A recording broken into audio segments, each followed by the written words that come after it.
आज मैं एक्सप्लेन करने वाला हूँ हॉलीवुड की एक crime drama movie the bad sister को। ये एक ऐसी नन की कहानी है जिसे कि अपने ही स्टूडेंट से प्यार हो जाता है और इसके बाद इस कहानी में आगे और क्या क्या होता है जानने के लिए बने रहिए इस वीडियो के आखिर तक। कहानी की शुरुआत होती है और हम एक लड़के को देखते हैं जिसका नाम जेसन था। वो यहाँ पर रिकॉर्डिंग कर रहा होता है और कहता है कि मैं ये गाना उन सभी को डेडिकेट कर रहा हूँ जो कि अपने आप को अकेला समझते हैं। वो अपना गिटार उठाता है और गाना शुरू कर देता है। अब बैकग्राउंड में जेसन का गाना चल रहा होता है और तभी हम एक लेडी को देखते हैं जो कि अपनी कार से उतरती है और वॉशरूम में जाती है। वो यहाँ पर अपनी ड्रेस चेंज करके नन के कपड़े पहन लेती है। खैर अब समर की छुट्टियां बिता लेने के बाद जेसन वापस अपने स्कूल जाता है और उसके साथ उसकी सिस्टर जोई और उसके पेरेंट्स भी होते हैं। यहाँ पर जेसन अपने साथ अपना गिटार भी लाया होता है क्योंकि उसको सिंगिंग काफी पसंद थी, लेकिन उसके डैड को पसंद नहीं था। उसके डैड कहते हैं कि इस समर तुम्हारा बिहेवियर अच्छा नहीं था और याद रहे इस बार तुम्हारी कोई शिकायत नहीं आनी चाहिए। अब इतने में ही यहाँ पर सिस्टर रेबेका आ जाती है और जेसन के पेरेंट्स से कहती है कि तुम चिंता मत करो, हम जेसन का ख्याल रखेंगे। इसके बाद सिस्टर रेबेका अपने ऑफिस में जाती है जहाँ पर वो सिस्टर सोफी से मिलती है। दरअसल सोफिया ने आज ही स्कूल ज्वाइन किया था। खैर अब ये दोनों नन्स यहाँ पर आपस में बातें करने लगती है। यहाँ पर रेबेका सोफिया से कहती है कि यहाँ पर कोई भी टीचर मेकअप नहीं कर सकती और वो सोफिया से भी उसकी लिपस्टिक हटाने के लिए कहती है। इसके बाद ये दोनों बाहर आती हैं जहाँ पर इन्हें रास्ते में जेसन मिल जाता है। सोफिया उसे देखकर एकदम खोसी जाती है क्योंकि शायद ये उसे पहली ही नजर में पसंद आ गया था। खैर जब जेसन आगे चला जाता है तब रेबेका सोफिया से बताती है कि इस लड़के के ग्रेड्स अच्छे नहीं हैं और इसने अभी हाल ही में समर की छुट्टियों में अपनी डैड की गाड़ी का भी एक्सीडेंट कर दिया था। खैर अब कुछ दिनों के बाद हमें सोफिया को दिखाया जाता है जो कि अपने रूम में होती है और अपने लैपटॉप पर जेसन को गाते हुए देख रही थी और लैपटॉप की स्क्रीन पर ही उसे किस भी करती है। इसके बाद जब जेसन रात में अकेले में बैठकर गाना गा रहा होता है तब सोफिया उसे देख रही होती है। इसके बाद वो जेसन के पास जाती है और उससे बातें करने लगती है। वो उससे कहती है कि अगर तुम्हें आगे से कोई भी परेशानी हो तो तुम मुझसे कहना। खैर अब अगले दिन ये सभी स्टूडेंट्स अपने अपनी क्लास में होते हैं और यहाँ पर सैरा नाम की एक लड़की जेसन से बात कर रही होती है क्योंकि वो उसे पसंद किया करती थी। यहाँ पर सोफिया उन दोनों को बातें करते हुए देख लेती है। ये देखकर उसे बिल्कुल भी अच्छा नहीं लगता। इसके बाद वो सैरा के पास जाती है और उसे क्लास में सबसे आगे बैठा देती है। खैर अब क्लास खत्म होने के बाद सोफिया जेसन के पास जाती है और उससे पूछती है कि क्या वो लड़की सैरा तुम्हारी गर्लफ्रेंड है। जिस पर जेसन कहता है कि नहीं, वो मेरी गर्लफ्रेंड नहीं है, बस वो मेरी एक अच्छी फ्रेंड है। ये बात सुनकर सोफिया अपनी बत्ती सी दिखा देती है। वो काफी खुश हो जाती है। उसे तसल्ली हो जाती है कि चलो ये लड़का मेरा हो सकता है और वो वहाँ से चली जाती है। अब अगले दिन सैरा फिर से जेसन से मिलती है। वो जेसन से कहती है कि तुम एक दिन बहुत ही बड़े स्टार बनोगे और ये कहकर वो उसे किस करती है। अब इतने में ही अचानक से सोफिया वहां पर आ जाती है। वो बहुत गुस्से में होती है। वो यहाँ पर सारा को वार्न करती है कि तुम जेसन से दूर ही रहना। खैर अब जैसे ही जेसन की क्लास खत्म होती है सोफिया उसे रोक लेती है। वो उससे कहती है कि तुमने तो मुझसे कहा था कि सारा तुम्हारी गर्लफ्रेंड नहीं है, लेकिन तुम तो उसे किस कर रहे थे। साथ ही वो जेसन से ये भी कहती है कि क्लास खत्म होने के बाद तुम मुझे मेरे चैम्बर में आकर मिलना, हम दोनों वहां पर बात करेंगे। क्लास खत्म होने के बाद वो अपने चैम्बर में जाकर जेसन का इंतजार करने लगती है और जानबूझकर अपना दरवाजा खुला छोड़ देती है।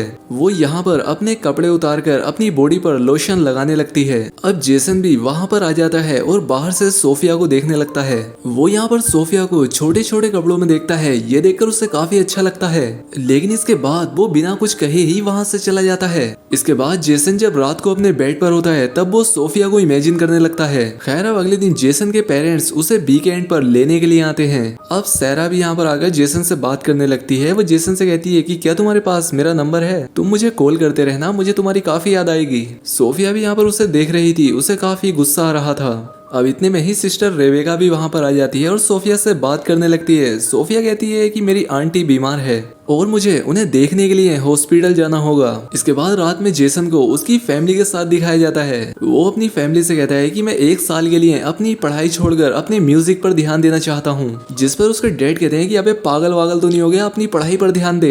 ये बात जेसन को बुरी लगती है और वो वहाँ से चला जाता है। अब सोफिया भी पतले गू की तरह जेसन के पीछे पड़ चुकी थी। वो जेसन का पीछा करते हुए उसके घर तक पहुंच जाती है। वो टेरेस पर जाकर जेसन को गाते हुए देखने लगती है। अगले हफ्ते सोफिया चुपके से सैरा और जोई के रूम में जाती है और सैरा की किताब में ड्रग्स रख देती है। अब अगले दिन क्लास में वो सभी स्टूडेंट्स से उनकी बुक ओपन करने के लिए कहती है और जब सारा अपनी बुक ओपन करती है तब सोफिया देख लेती है कि उसके बुक के अंदर ड्रग है, क्योंकि उसकी किताब के अंदर वो ड्रग्स सोफिया ने ही तो रखी थी। इसके बाद सोफिया रेबेका के पास जाती है और वो लोग सारा को कॉलेज से सस्पेंड कर देते हैं। सोफिया कहती है कि इस सब में और लोग भी इन्वॉल्व हो सकते हैं, इसीलिए वो सभी के कमरों की तलाशी लेने के लिए कहती है।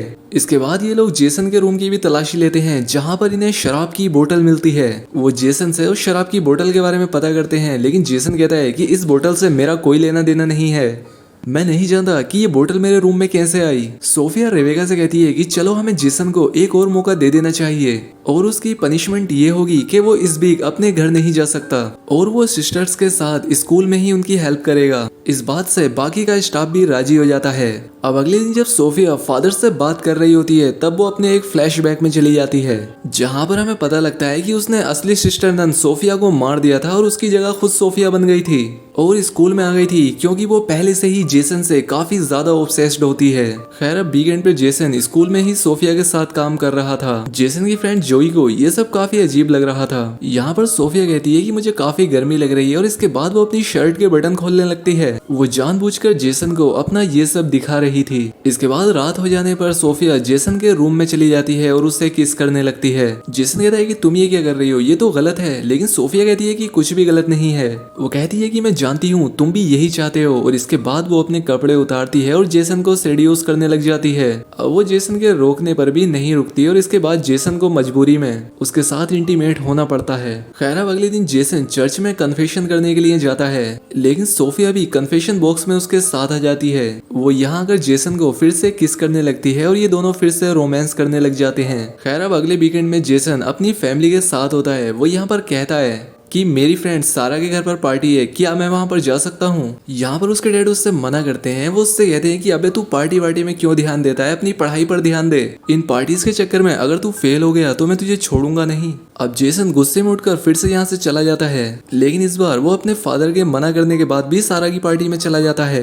खैर अब सारा के घर पहुंचने के बाद सारा जेसन को एक दूसरे कमरे में ले जाती है। अब यहाँ पर जैसे ही सारा उसे किस करने लगती है, जेसन यहाँ पर सोफिया को इमेजिन करने लगता है और सारा से कहता है कि मैं ये नहीं कर सकता और इसके बाद वो यहाँ से चला जाता है। अब क्योंकि सोफिया भी उसे फॉलो करते हुए यहाँ तक आ जाती है और उसे अपने साथ ले जाती है। वो जेसन से कहती है कि मेरे पास बहुत सारे पैसे हैं और क्यों ना हम दोनों यहाँ से कहीं दूर चले जाएं और वहां पर तुम्हारा जो भी मन करे तुम वो करना, पैसा मैं तुम पर लगाऊंगी। यहाँ पर जेसन को उसकी बातें थोड़ी अजीब लगती हैं, इसीलिए वो उसका ये ऑफर रिजेक्ट कर देता है। अब सोफिया उसकी इस बात से गुस्सा हो जाती है और इसलिए जेसन भी अब यहाँ से चला जाता है। जेसन रोड पर जाकर बैठ जाता है और उसके डैड उसे ढूंढते हुए यहाँ तक पहुंच जाते हैं। वो जेसन से कहते हैं कि देखो बेटा, मैंने तुम्हारे साथ जो किया मैं उसके लिए तुमसे माफी मांगता हूँ और चलो ठीक है, तुम जो भी करना चाहो वो तुम कर सकते हो। और इसके बाद ये दोनों अपने घर चले जाते हैं। अब अगले दिन सोफिया जेसन के रूम में बेहोशी का नाटक करती है।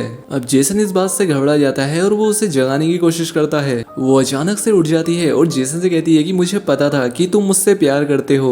जिस पर जेसन कहता है कि नहीं, ऐसा कुछ नहीं है और तुमने अगर ज्यादा मेरे साथ कुछ करने की कोशिश की तो मैं हम दोनों के बारे में सबको बता दूंगा। सोफिया कहती है कि बता दो, लेकिन इससे तुम्हारा ही नुकसान होगा और ये कहकर वो यहाँ से चली जाती है। अब अगले दिन जब सोफिया क्लास में अपने स्टूडेंट को पढ़ा रही होती है तब रेबेका यहाँ पर आती है और कहती है कि सारा फिर से स्कूल ज्वाइन कर सकती है।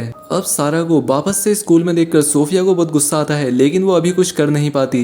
जोई को सोफिया पर शक होता है और वो उसकी डिटेल्स चेक कर रही होती है। अब इतने में ही सोफिया सारा के रूम में चली जाती है जहाँ पर सारा नहा रही थी। अब सारा जब पीछे मुड़कर देखती है तो वहाँ पर सोफिया खड़ी होती है। सोफिया उसका सर दीवार से पटक पटक के उसे मार देती है। इसके बाद सारा की फ्रेंड जोई उसे चेक करने के लिए आती है तो वो पाती है कि सारा खून से लथपथ जमीन पर पड़ी है। इसके बाद ये लोग यहाँ पर पुलिस को भी बुला लेते हैं और यहाँ पर पुलिस को भी लगता है कि शायद ये लड़की बाथरूम में फिसल कर गिर गई होगी, जिस वजह से इसकी जान चली गई। इसके बाद सभी लोग चर्च में होते हैं और यहाँ पर जेसन सोफिया से कहता है कि कहीं ये सब तुमने तो नहीं किया है, जिस पर सोफिया कहती है कि मैंने कुछ नहीं किया और इसके बाद वो जेसन को एक वीडियो दिखाती है और जेसन से कहती है कि अगर तुम मेरे साथ ठीक से पेश नहीं आए तो मैं इस वीडियो को सभी के साथ शेयर कर दूंगी। इसके बाद जेसन और जोई अपने घर चले जाते हैं और दूसरी तरफ सोफिया रेबेका से कहती है कि मेरी आंटी गुजर गई है और मुझे उनके फ्यूनरल में जाना होगा। रात में हम देखते हैं कि जेसन अपनी फैमिली के साथ बाहर डिनर पर गया होता है और तभी सोफिया भी यहाँ पर आ जाती है और वो जेसन की फैमिली के कहने पर उनके साथ डिनर करने लगती है। ये बात जोई और जेसन को अजीब लगती है। अब थोड़ी देर के बाद सिस्टर रेबेका हॉस्पिटल में फोन करती है और सोफिया की आंटी के बारे में पता करती है और उसे पता लगता है कि सोफिया झूठ बोल रही थी। दूसरी तरफ जेसन भी जोई को सब कुछ सच बता देता है और कहता है कि मैं उस सोफी के साथ सोया था। सोफी कहती है कि मुझे तो शक हो रहा है कि वो नन है भी या नहीं। वो दोनों यहाँ पर प्लान करते हैं कि हमें उसके बारे में पता लगाना ही होगा। जेसन कहता है कि उसके रूम में एक लैपटॉप है जिससे हमें सब कुछ पता चल सकता है। अगले दिन वो दोनों स्कूल जाते हैं और रेबेका सोफिया को अपने ऑफिस में बुलाती है। वहीं दूसरी तरफ जेसन और जोई स्क्रू ड्राइवर से सोफिया का कमरा खोल देते हैं और अंदर चले जाते हैं। दूसरी तरफ रेबेका सोफिया से कहती है कि मैंने हॉस्पिटल में फोन किया था लेकिन मुझे हॉस्पिटल में तुम्हारी आंटी के बारे में कोई डिटेल नहीं मिली। वो उससे कहती है कि आखिर तुम छुपा क्या रही हो, मैं तुम्हारे बारे में फादर को सब कुछ बताने जा रही हूँ। और इतने में ही सोफिया एक लैंप से उसके सर पर हमला कर देती है और रेबेका बेहोश हो जाती है। दूसरी तरफ जेसन और जोई को भी पता लग जाता है कि सोफिया का असली नाम लोरा है